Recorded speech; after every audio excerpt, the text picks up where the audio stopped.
Dadating talaga yung point na mabubuisit na kayo sa isa't isa. Pwede And kaya? that's when forgiveness is actually useful. Regardless kung late ko na ma-realize, onset na-realize ko, o habang nag-aaway tayo na-realize ko, minsan parang napapapos ako. Ano ba yung pinag-aawayan? Doon ko natutunan na... Basta alam ko sige di na, mo ako... patatawarin ko.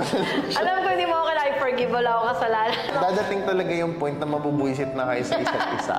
Pwede And kaya? that's when forgiveness is actually useful. Kasi time will come na talagang magiging ganun na. Thing is, dapat natutunan mo na na patawarin yung partner mo every time. Kasi i-resent mo yung bagay na yun kapag hindi mo siya kayang patawarin. But if you already learned how to forgive your partner, hindi siya magiging bagay. Dumaan din ako sa ganung phase, buti na lang nawala. Siguro nagkaroon ng time na parang Na-realize mo kasi... dala-dala ko yung bagay na yun. Na-realize mo kasi na I'm always right. Well, there are a lot of things that I proved my wife was right all along.